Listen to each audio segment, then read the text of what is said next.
I think we all agree. Good win. Unanimous consent. On the road. Yeah, on the road, 5-2 win over always a pesky Arizona team. Still have some questions about Baylor. Arizona needs a strong Pac-12 conference if they want to be a top 16 seed. So that's something you got to monitor because they had their shots. And unfortunately, other than the win over Texas, just some tough results for them. Arizona State, 4-1 over Texas Tech. Good win, bad loss. We'll start with you, Maddie, and then we'll go Maddie, Chris here. That one's tough. I mean, it's not a great win. It's kind of a bad loss for Tech, but not really. I mean, it's Arizona. Both of those teams to me are kind of irrelevant. It's NCAA significant. Yeah. Like, are you going to get in for Texas Tech? That loss hurts. Right. I would lean more towards bad loss as opposed to good win. Chris?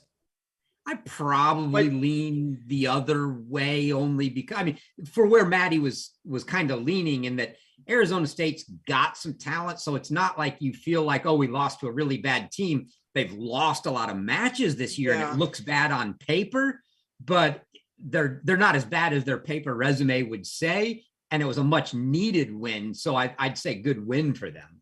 I agree. Let's switch that West off on the screen. Let's go good win for Arizona State. Glass half full here. All right, we move on. Arkansas, 4-3 over Auburn. Chris, SEC expert. Good win, bad loss. Oof. I mean, this is tough. I think, again, it's a good win for Arkansas.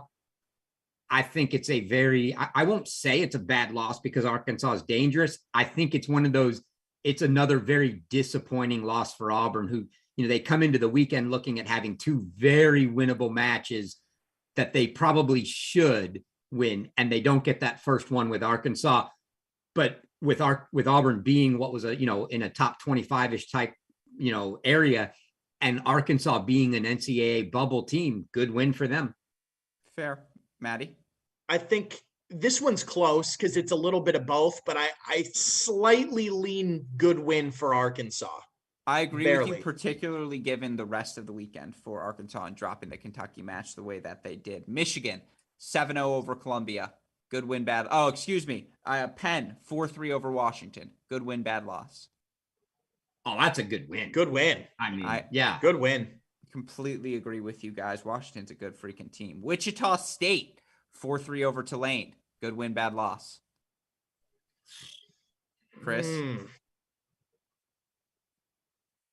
That one's tough. I honestly, I don't even. It's like neither. I mean, yeah, if you're going to make me pick, I'm going to say bad loss. Wichita State's not that good, but frankly, neither is Tulane this year. So I can't in good conscience call it a good win because Tulane just hasn't shown it. So I'll say if you're Tulane, you think it's a bad loss. Maddie? Yeah, I don't really know. I mean, I don't. It's neither to me. It's not really that good of a win. Tulane's not that good, but I don't know. Yeah, tough year right now for the Green Waves, a team that's obviously perennially been at the top of their conference and in the conversation, top 25 each and every season. Nebraska, 4-3 over UCF. This is a great win for the Huskers. I don't care what you guys say. How? I just don't. I don't even know how. This one baffles me. I mean, yeah. Yeah, you disagree? You'd say bad loss? It's both. I mean, good heaven. For Nebraska, it's a great win. For UCF, it's a horrible loss. Yeah, I mean, it's both. Yeah, so we double up on this one. This was a good win and a bad loss. All right, our penultimate match here. Let's move on. Oklahoma State, 6-1 over SMU. Good win, bad loss, Maddie. I think that's actually a pretty good win. SMU, you guys know I've talked about SMU. I like what they've done this year. For Oklahoma State, who's struggled, that's a very good win. I'm impressed with that. Chris? Yeah, definitely a good win. Oklahoma State is another team, kind of like the Arizona State case, where they've got talent. They haven't won anything on paper to make them look good to people, but they are a talented team. So you definitely can't say that it's, losing to them's bad. For Oklahoma State to pull off the wins, especially 6-1, that's a good win. I agree. A much needed one, too, heading into conference play. And then finally, Michigan, 7-0 over Columbia. Good win, bad loss. Bad loss. Horrible. Bad loss. Yeah. I mean, look, Michigan is a very, very good team, but if you're Columbia, I mean, come on. Yeah, Maddie, all we're going to do, since we're actually recording this live on Thursday, is add that when you put on top of that they then turn around and lose at USF today. Yeah. Bad loss. Bad loss. No, yeah, it's been a tough season, certainly, for the Lions. Well, with that said, and you tried to tell me a few weeks ago, Gruskin, that this Columbia team was better than the one with Victor Pham and Jackie Tang and I didn't Jack say Lynch. This year. Hey, Chris, remember that? Chris? I remember, Maddie. No, yeah, you didn't. I mean, no, Gruskin, you said come May. You said come May, all right, you would take this year's team. Maddie and I are like, no, give it some time. Give it some time. We still have till May. We got 2 months. I'm flying to Columbia tomorrow to work with the boys. I think what he meant was like May of 2023 or 4. Yeah. Alex I mean, billboard material. You heard what they said. Woo. I still have your back. I'm Westfall needs another year. Come on. All right. When they beat Harvard and sweep the Ivy Leagues, just remember when you guys said that this is your moment. But as always, oh, you mean when they both fall out of the top 16? Okay. All still that matters is if Michigan beats Ohio State on Friday. That's all that matters going into next week, because then one of you's calling in sick. Let's just be honest here. But again, one. Yeah, exactly. I'll just go solo for an hour. All right. With all of that said, let's get to the latest iteration of our Cracked Racquets top 10 poll. And of course, want to have some fun here on this segment. So here you see the poll in front of you. And for those of you listening in podcast form, Ohio State, number 1, TCU, number 2, Florida up to number 3, Baylor 4, Tennessee drops down to 5. Now, South Carolina is at 6, but of course, again, Tennessee losing to them without Monday. We didn't penalize Tennessee too harshly here this week. South Carolina, though, up to 6, Wake 7, Kentucky 8, Virginia 9, Stanford 10. Who's absent from there most notably? No Georgia, no Texas. A couple of teams currently not inside the top 10.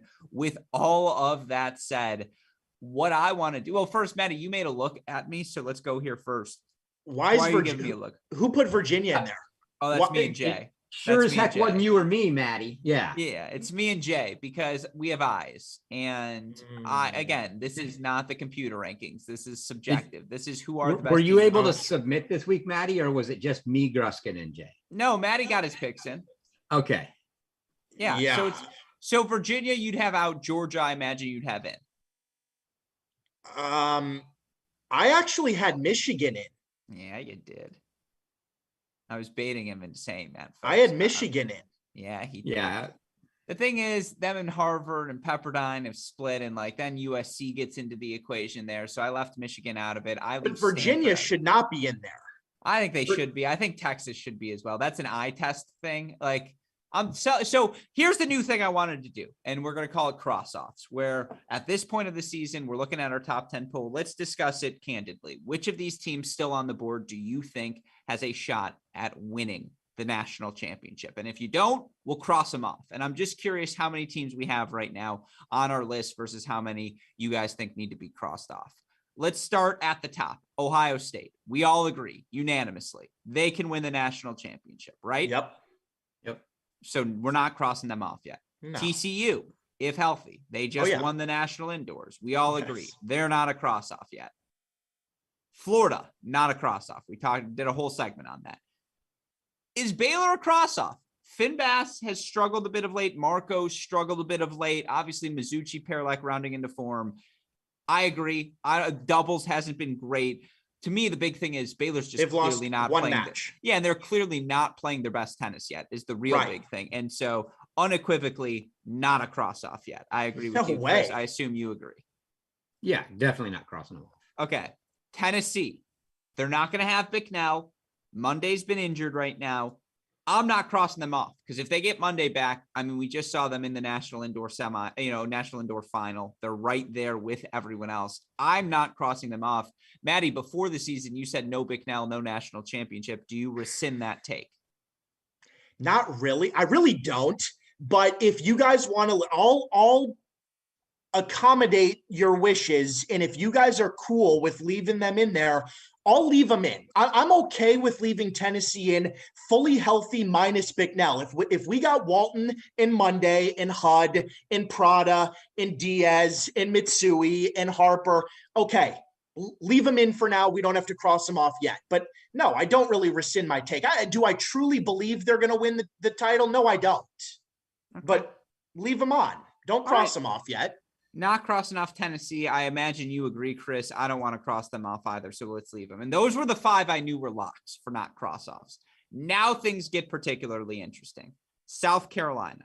We know how good they are in the top 4. Rodriguez, Samuel, Thompson, Lambling. They keep you alive. Story has been better, but not what we expected, perhaps, coming into the season. Beasley's been solid, but is he as good as the Benettos and Googers of the world, as the Maxteds of the world? And, again, are they strong enough at 5 and 6, even if they're going to go 2 and 2 or 3 and 1? Are they strong enough at 5, 6 and doubles to hang with the rest of the top teams?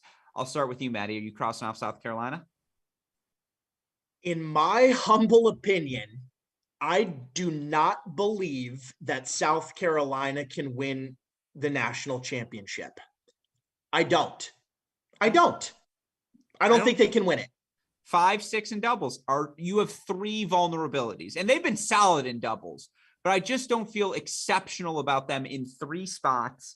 And but even then 4, but again, don't even give them 1 through 4. I mean, 1 through 4 could lose too. No, but I'm saying if it's in terms of judging the 1 through 4s with the teams we haven't crossed off yet, they're as good as anyone.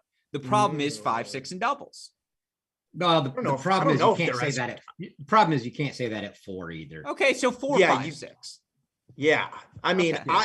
That's why I said I'm with you. They're a year out.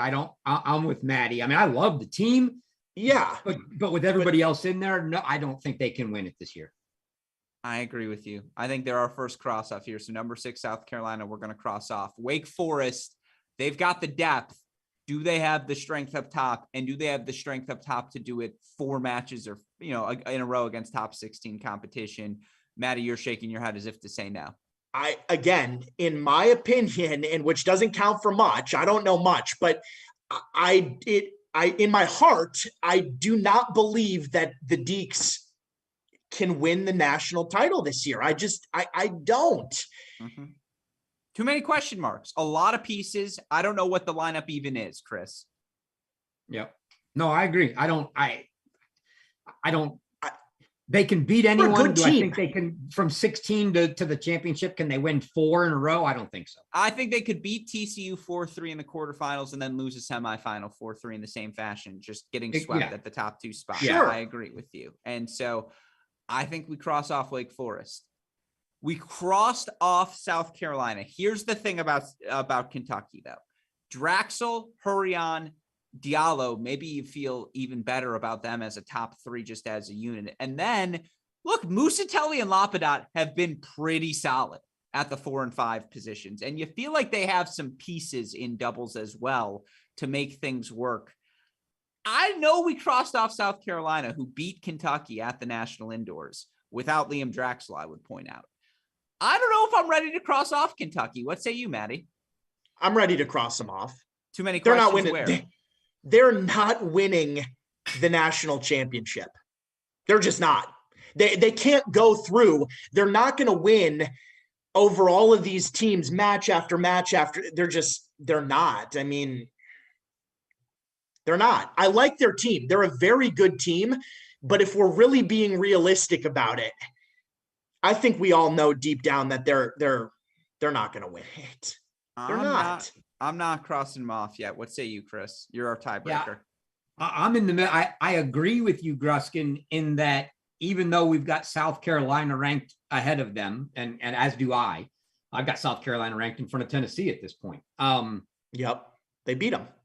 I actually do feel better about Kentucky being able to make a run.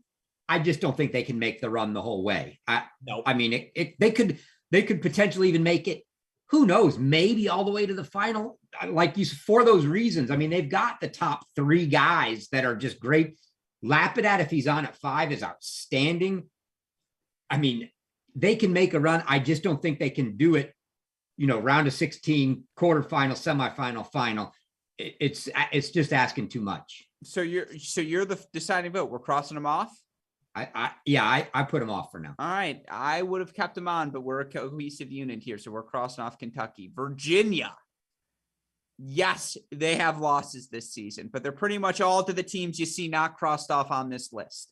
In fact, I think they are all to the teams you see not crossed off on this list. With that in mind, Maddie, are you ready to cross off Virginia? Virginia has talent, man. I know. This is where it gets fun. Now we're talking. I don't even think this is a question. This isn't fun. I mean, I think it's fun because everybody thinks we should cross them off probably, but there's something about that team. Yes. I do feel like they could potentially, but here's the thing, without Barr, like minus Botzer, it's going to be so tough. And like, God, I don't know, man. They're talented. I like the squad. I'm not going to pick them to win it, but I would be okay if we left them on the list for another week or so, maybe. That's all I'm asking is, are we ready to cross them off already? You say no. You say give it another week. Let's watch. I say give it. Wake. Yeah, let's give it another week. Let's not cross them off just yet. But we may be crossing them off soon. Maybe. Chris, you're a definitive no. Oh yeah, no chance I'm crossing them off. You're no chance you're crossing them off. They're absolutely a contender. Absolutely. Oh, let's go. Unanimous consent. Leave the who's on. By the way, this just shows those preseason notions haven't been dissuaded yet. Is Stanford a cross off? I would cross them off, I think. But even then, they've still got some talent. I just don't think Stanford's almost in the same kind of boat, right? No, I think the argument you gave for South Carolina is the same argument. Like, it's just like, are they going to do it 4 times in a row? No way. You saw them at the indoors. I doubt. Yeah, they crapped the bed at indoors. But here's my question. That was indoors though. Yeah, well, Stanford's never that good indoors. And I don't think that the whole team motivation, et cetera, maybe wasn't there. I want to see Pac-12 play that we haven't yet. And also, and I haven't seen anything, Gruskin. I don't know if you have or not. Have we officially seen any word on whether Boyer's off or not? I know you and I both believe he's probably not coming back. I haven't seen the official, but he still hasn't played. I agree he hasn't played, but all I'm going to say is if, this is, it's kind of like holding out. Like we could have seen Brooksby play NCAAs, but there was nothing that would have stopped that from happening, right? I mean, they could hold. But go on. Well, let's not cross them off just yet. Let's not cross them off just yet. I would cross them off. And all of a sudden put them on, bring them back. You guys are willing to keep Stanford uncrossed, but not Kentucky. What is wrong with you? At least for Stanford's more talented than Kentucky. Okay, no, what? I don't know if I contest that. I mean, God, Ferry versus Drexel at 1 would be fun. They probably split 2 and 3. I mean, or Kentucky sweeps it. Like, if it's Diallo, Geller, who are you taking? Outdoors. I don't know. It depends on which Geller. Does Geller care? It doesn't matter. I'm still taking Diallo. Not necessarily. Not necessarily. This is criminal. I say we leave Stanford on the list. But then we're leaving Texas. We're adding Texas to this list. Texas isn't even on there. Yeah, but if they were, they're the only team I would add to this discussion, not in the top 10, with all due respect to my Wolverines, who I haven't crossed off, but you both would. The only other team I would add to this conversation is Texas, who I would refuse to cross off right now, because if they're healthy, they're going to be there. Oh, if Texas is 100% healthy with all of them, even Spizzirri, absolutely they're a title contender. Even if it's a left wrist Spizzirri. No. Spizzirri 100% healthy with his wrist. Texas is absolutely a title contender. I agree, Gruskin. 100%. I mean, preseason, I think on our college contenders, we had Texas at number 4. Yeah, or 4, yeah. So yes, Texas 100% healthy. Oh, yeah, they're totally on the list. Yeah, so they're not a cross-off yet. I can't believe you guys are leaving Stanford uncrossed. This is actually a revelation to me, Chris. And until I hear, if I know for sure there's no Boyer, I'll take them off. But let's just leave them on for another week. And they're not I don't think that'll be answered in a week. But I think at some point, like say by the 1st of April, we're gonna. I mean, if he's not playing for them, I don't see it happening. But they have to have him to be a contender. But if they do, it's highly unlikely. But there's enough talent there with him that it could get crazy if he's in the lineup. I mean, the rankings obviously indicate this right now, but if Boyer comes back, you're right. I get your point, but to cross off South Carolina and Kentucky and leave Stanford feels criminal. Just criminal. I apologize, listeners to this show. They made me do it, I swear. Yeah, I feel pretty good. The only vindication will be for one of those teams to win it. Yeah, exactly. And by the way, right now we're 8 weeks into the season. We're down to 8 teams in the race for the national championship. We've crossed off. Have you crossed off Liberty, Chris? I'm surprised you didn't even want to bring up, Michigan and or Georgia. But I'm not disrespectful. No, we've crossed off Georgia. Come on. We have, right? If we're crossing off Kentucky and South Carolina, then I know we're crossing off Georgia. I'm trying to think. Yeah. What team is on the Middle Tennessee? Should we not cross them off? They're the only one I can think of where it's maybe we shouldn't cross them off.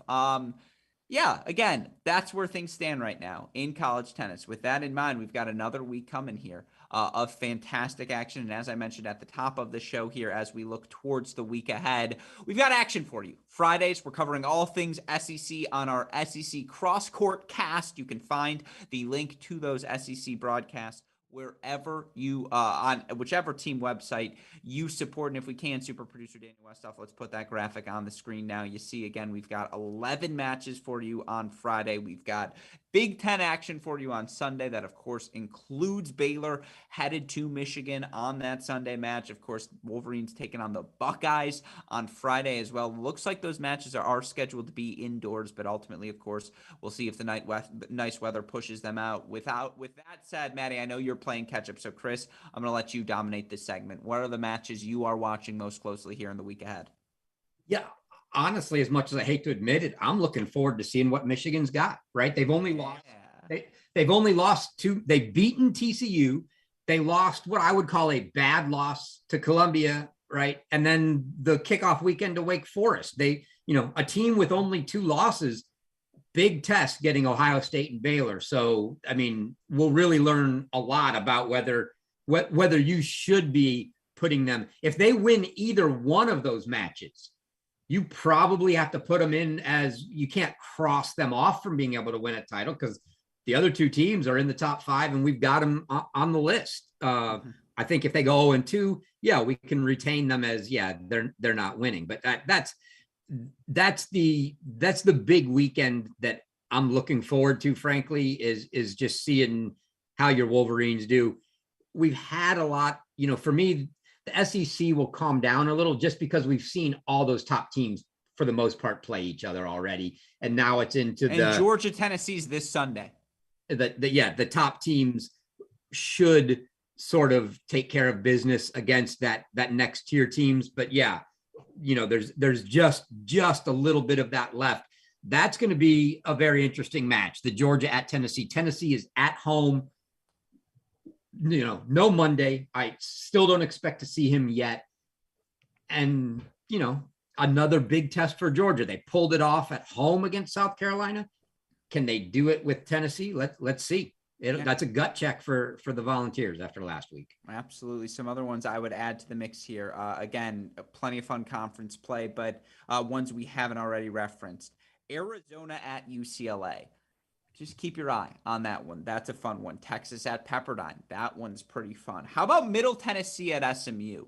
Middle Tennessee should win that match. And if they don't, now they're no chance at a top 16 seed. But if they just keep winning, they're going to have a pretty strong claim come the end of the season. Of course, Memphis at Tulane, a fun one. LSU at Vanderbilt. How real is the Vanderbilt success? I'm excited to see that match unfold. Of course, some other good ones we've got here on the weekend. You look towards Sunday, that Baylor at Michigan battle. How can we not be excited for that? Harvard at San Diego is a one that's sneaky fun. A&M at Kentucky. Another one will be locked into Florida State against Louisville. Again, Auburn, Vanderbilt, Cal Poly Cal. It's a lot of good action. Miami, Notre Dame. Miami, Notre Dame. Again, another good That's one. That's an ACC match. No, another good one. USF at SMU. SMU's got another tight weekend. Like a lot of NCAA implications. Of course, we will be back next week to discuss all of those results. But again, every Friday, our SEC Red Zone broadcast you can find on all of the team websites every Sunday. We're watching all things Big Ten tennis on our Cracked Racquets YouTube channel. And of course, we will be back next week to recap all of the results. Tuesdays, 9 p.m. Eastern time for the women. Thursdays, 7 p.m. Eastern time here for the men.